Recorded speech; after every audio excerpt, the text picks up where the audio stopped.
Second story that we've seen around today, and was running yesterday as well, is his announcement that he will make 36,000 job cuts to Veterans Affairs, to Home Affairs, to National Security, to Medicare, to pay for his absolutely implausible Medicare promise. Now, remember, over the last couple of years, Peter Dutton and his team have run around calling Labor's investments in Medicare wasteful spending. And that, of course, comes on the back of Peter Dutton's record as the Health Minister, where he tried to bring in a GP tax and slash $50 billion from public hospitals. And we're supposed to believe that he's had this massive conversion to becoming Australia's #1 fan of Medicare, saying that he's going to match Labor's commitment and in the process cut 36,000 jobs from the public service. So he's prepared to stand by and see what workers take a pay cut. He's now saying that he'll cut 36,000 jobs out of our public service, including in Medicare, National Security, Veterans Affairs, and all sorts of other jobs that matter. So we're starting to see a picture of Peter Dutton that this is a guy who just doesn't care about Australians. He's prepared to cut their pay and cut their jobs, all in order to get himself elected. But there's a story that broke in this morning that you may have seen, which shows that Peter Dutton is pretty good at looking after himself. Sam Maiden has a piece in news.com.au this morning, which raises some very interesting and serious questions for Peter Dutton about his personal share trading during the GFC. And if you have a look at that article, what you'll see is that Peter Dutton, someone who had rarely, if ever, traded in banks' shares, started taking a pretty big interest in shares in banks during the GFC, right around the time that the Rudd government was handling massive bailouts for the banks. And as I say, this is a guy who had no real history of trading in bank shares, but he entered into an absolute frenzy of buying and selling bank shares over a very small period of time that just happened to coincide with the time that the Rudd government was planning and delivering multi-billion-dollar bank bailouts.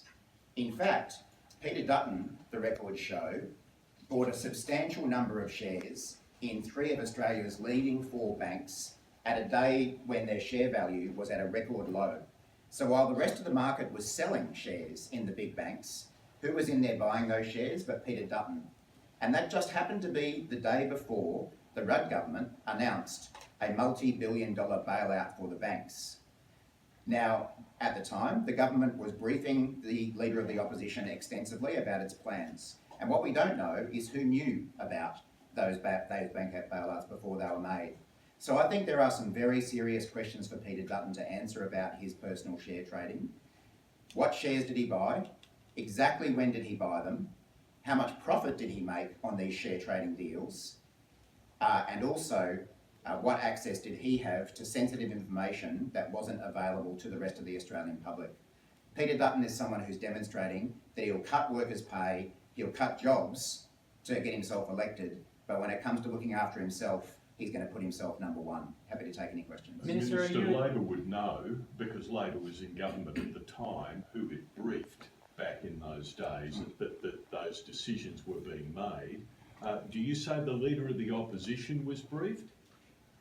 At the time of these bailouts being prepared, the then Leader of the Opposition was briefed about Labor's plans. The big 4 banks were closely involved with the government as well. There was a small number of people who knew about this, including the Leader of the Opposition. I'm not accusing the then Leader of the Opposition of doing anything wrong whatsoever. But Peter Dutton was a senior member of the opposition at the time, and it's up to him to tell the Australian people, did he have access to that sensitive information? Or if he didn't, how else does he explain his sudden interest in share trading in the banks a day before a massive bank bailout was announced? You're effectively accusing him of insider trading. I'm asking Peter Dutton some serious questions. I think all Australians have a right to know what information Peter Dutton had access to that prompted his sudden interest in buying and selling bank shares over a very concentrated period of time that just happened to coincide with the record low value of shares in bank stocks when he bought those shares, and just happened to coincide with being the day before a large bank bailout was announced by the Australian government. Chief Peter Dutton needs to answer questions. So how plausible is that?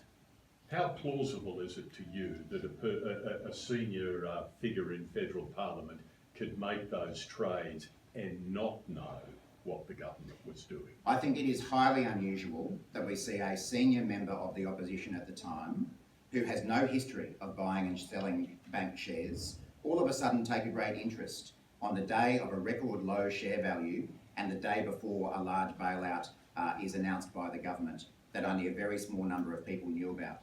So it's up to Peter Dutton to explain to the Australian people, is this some really incredible coincidence or is there something more to it? Would you like an investigation by the financial authorities?